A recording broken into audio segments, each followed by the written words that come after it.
we're part of the same sequence. And it's just that idea that being bigger really matters, that's sort of a anthropocentric, it's a person idea rather than a physical idea. And all those numbers, just to also clarify, all those probability numbers are for a 1 week period starting from today. However, the most likely time is today. Yes. If we get to tomorrow, those numbers are all quite a bit lower. Those numbers will be down by more than half if we get to tomorrow. The science community has discussed what happens after people get an alert. There has been some concern expressed that just getting the alert does not safeguard people. Could you bring up what the key issues are that people need to bear in mind as they are concerned about getting that alert, but 3.6. 3.6. 3.6. But the action they should be prepared to take. All right. Asking what people should be doing with alerts and where it's a right to do it, let's remind ourselves this is not a physical science question. Unfortunately, we often have physical scientists trying to give the answers. When there have been social science experiments on what people do, it's not a clean answer. Giving more alerts convinces people that the system works and generates trust in it. Lots of false alarms generates distrust. Part of the concern in the current early system without complete funding, how many false alarms would we be issuing? So that's a factor that goes into the decision. The other problem, of course, is that actually there's a lot of use to the alerts beyond damage. Nobody in Los Angeles County was damaged, nowhere close. We didn't get anywhere close to it. We just all felt it. That does not stop people from being scared from feeling it. And one of the questions is, what's the psychological benefit of getting a few seconds warning and knowing that it's coming? And that's a hard thing to measure physically, and therefore it's a hard one to include in those practical decisions of how you do it. And that's it becomes a decision, it becomes a committee decision. What's the, balancing off all of these different things, what's the best way to go? I have a question about the faults. You said there's 2 possible faults that this fell under, is that correct? Or? There are 2 faults active right now. We don't know for sure what they are, but you can see it from the distribution of the aftershocks. Notice that it's an L-shaped. Those, faults don't turn corners. That means that we've got 2 separate faults, the fact that it formed that L. So this is... And what are those? One when you said was the little... We hypothesized a relationship with Little Lake, which would be the northwest trending one, but that's something we don't have a name yet. And until we get reports from the geologists in the field to confirm if there was surface rupture and if we can align that with a particular fault, we're not going to be able to make a definitive statement. So at this point, it's just based on a speculation that it may be that fault. Now, obviously, earthquakes occur on faults, so this was on a fault. Having a name is another story.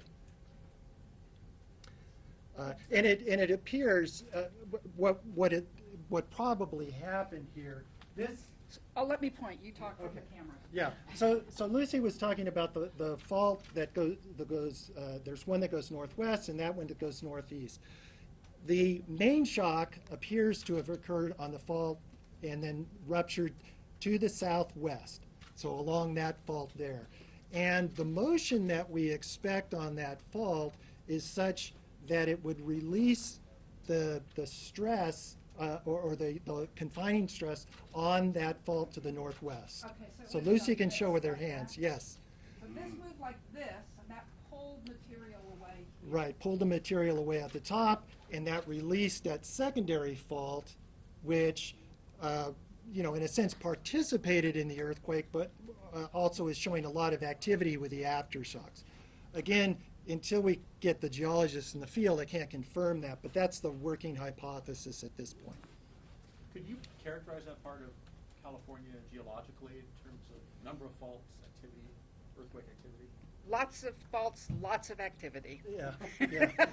And it Isn't that a actually, nice concrete, yeah. The fancy way of putting it. yeah, so, well, and maybe the answer to the question that you're maybe getting at is, this was not unexpected in this area. You know, it's not one of the major faults that we have, but certainly there are active faults. And, you know, having a 6.4 in this part of Southern California was totally appropriate, or totally typical. It gets back to that geologic time frame question. We have a national seismic hazard map where we take all the geologists know about all of the faults and say what's the relative risk. And this is one of the higher risk areas because of all of these faults. Each one individually moves not that often, but there's a lot of them. So, you know, if you look at any of our maps, this is a high,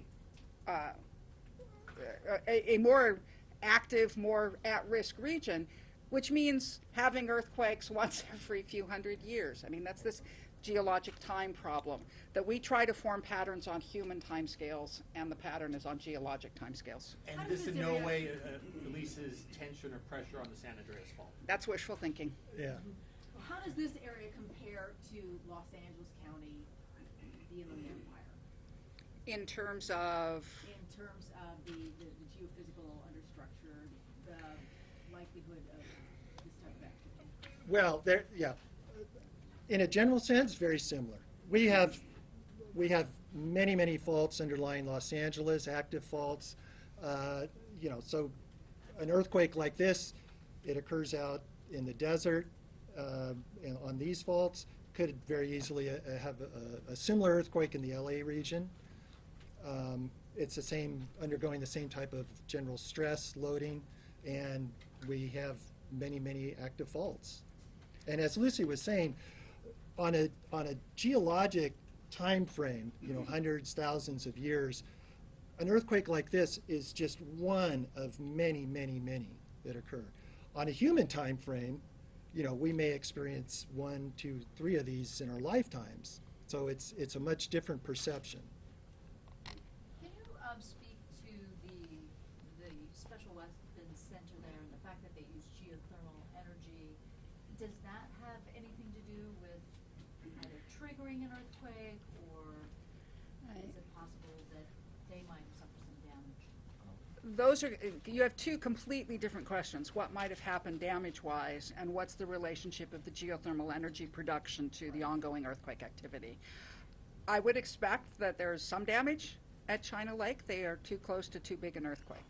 And, you know, on the other hand, you know, this isn't a level of shaking that you can't build to prevent damage. So well-built buildings shouldn't be having problems. In terms of geothermal energy, we know that when you change water pressure, if you are pumping water deep into the earth, down at the depths that earthquakes happen at, you can increase the rate of earthquakes. Geothermal production has been going on here for many decades, so the only way to say there might have been a relationship would to say they really changed the way in which they were doing their geothermal production, which is no evidence. I mean, I don't know for certain, but there's no reason to think that that happened. So it's not what we jump to when we're thinking about But this. meantime, some of the complaints about fracking had to do with the fact that areas that don't normally see seismic activity. Right, but this is not an area that Yeah. normally doesn't see seismic activity. This is an area that normally has lots and lots of earthquakes. And So any contribution, you just don't. if there's, you know, See it as negligible. it would be a negligible contribution because there hasn't been a significant change in the pumping. And, you know, back in the early 80s, there were lots of earthquakes in this region, and through the 80s. And then it went down into a quieter when there was a lot of geothermal production going on, it went into a pretty quiet period. So it's, so maybe that, you know, just say there's no relationship. This is back, we are afraid of randomness and we try to make patterns. So think of the questions that you've been asking me. Does this make the big one more likely? Does this make the big one less likely? What aftershocks are we going to happen? What's the significance of this? Was it related to X? Was it related to Y? All of those are attempts to make patterns because we hate randomness. But fundamentally, outside of the fact that one earthquake triggers another, the distribution on a human timescale is random. And so the answer to all, you answer these questions and we're like, well, no, not really, and right? Because fundamentally it's a random distribution and we have a human hunt for patterns. That said, there is one non-random pattern. Each earthquake makes another earthquake more likely. And mostly they're smaller and we call them aftershocks, and a few % of the time the aftershock's bigger than main shock and we change the name. And the rate at which that happens is different between different sequences. We are seeing that this one is one of the active ones. Therefore, expect a lot of aftershocks. That's the one thing we can say. It's not a prediction of a particular earthquake. It's like predicting rain in Kauai. When the rate's really high, you're going to be having it. What's the count now as to how many aftershocks? I think we were, well, as of 20 minutes ago, we were at 10 magnitude 4s. We might be at 11 now. Yeah, let me see if I can update this. And the 3s had gotten up to about 40. It's loading. Okay. So, Oh, look at that. Oh, how yeah. We have 159 aftershocks, and I'll say that's above magnitude 2 or 2.5. Yeah. And we're still at 9 that are above magnitude 4. So we have not had another magnitude 4 in the last 20 minutes or so. And as Lucy said, this is maybe a little bit higher rate than is typical, but not unprecedented.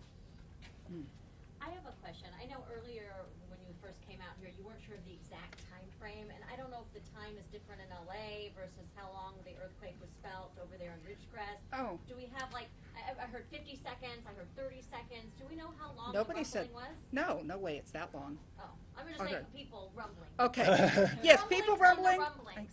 The Earth itself probably was producing energy for about 5 seconds, given the size of the fault.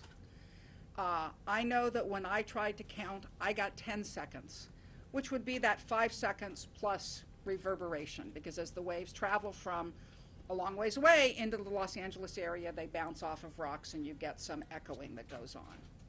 But the actual duration of the earthquake will be an analysis that hopefully Rob will get done within the next day or two, Yeah. but probably 4 to 5 seconds. Yeah, an earthquake of this magnitude, and what Lucy is talking about, the actual rupture on the fault plane where the rocks are breaking, maybe a few seconds at most. The waves, what we feel, the shaking, radiate and propagate away from that. And as those waves propagate away, they actually kind of get stretched out. And so what we feel here in the Los Angeles area, there's a whole sequence of waves because they've been reverberating around in the Earth's crust. So we may feel 10, 15, maybe even 20 seconds. 50 is 50 is a little bit long, and I wouldn't say it's impossible, but that seems a little bit long. So I guess the short answer is we don't really know. No, the Well- short answer is it depends on where you are. Yeah, and we do know in the sense that where we have recordings, we can actually measure. It kind of depends on what you mean by shaking. You know, is it what you felt or what the instrument recorded? So there is some, I'll say, subjectivity on that. It also could depend on where you are. The ground may have shook for 10 seconds, but if you're up in the 3rd or 5th floor of a building, that building may have started shaking and it may have lasted another 10 seconds or so. So it's not an unknown, but it's really dependent on many other factors. As a comparison, this is probably the Earth's producing energy about 4 to 5 seconds. Northridge was 7 seconds. Landers in 1992 was 25 seconds. And our model of the big San Andreas earthquake is about 100 seconds because it's a much longer fault. Do you have any idea of what kind of rock that deep in the earth is actually breaking? Is it some sort of igneous rock, something something people are familiar with, something Well, that's hard as granite?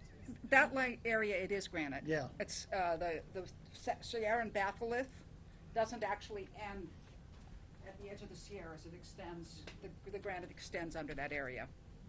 Yeah, so it's hard rock. That's what's breaking, and that's why an earthquake happened. If it was soft or unconsolidated, we wouldn't get the same. You don't get the earthquake yeah, when you're not yeah, pressed you're- together. Okay? So, any other questions at this point? Where's the next one? Well, next briefing, is that what you're asking about? I don't Yeah. know that we're going to have Yeah. much more information. Yeah, and so what I'll say is, unless something else changes, we're not planning to have another briefing at this point. As I had mentioned, we do have geologists out in the field, but they're not going to get there for another couple hours, so it's going to take a while to get that information out. So maybe 5? Well, no, I'm going to say, unless I'm we going have. to go home Yeah. to my family. Yeah, unless we have something new happens, we're not going to do another briefing. And what would you officially name this, the Searles Valley, or Searles. Searles Valley, Searles. S-E-A-R-L-E-S. Searles? L-E-S. LES. Searles. Thank you. That Okay. Thanks. blue dot that's sort of away from the cluster there, is that just aberrant? It might be mislocation. Because when the ground's moving a lot, then there's a lot of waves coming through and the automatic system goes in to pick up, and sometimes it gets it wrong. For a little while, we had a big earthquake showing up like way above Death Valley, but that was a, Yeah. that Or, was I mean, misread. or it could be, It could be. yeah, Thank you. Thank you very much. okay. Things got very philosophical there, talking about earthquakes, the search for meaning. I know. But that's what it is. Think about everything you guys have been asking here. Yeah. You're trying to pull some meaning out of a random distribution. It's true.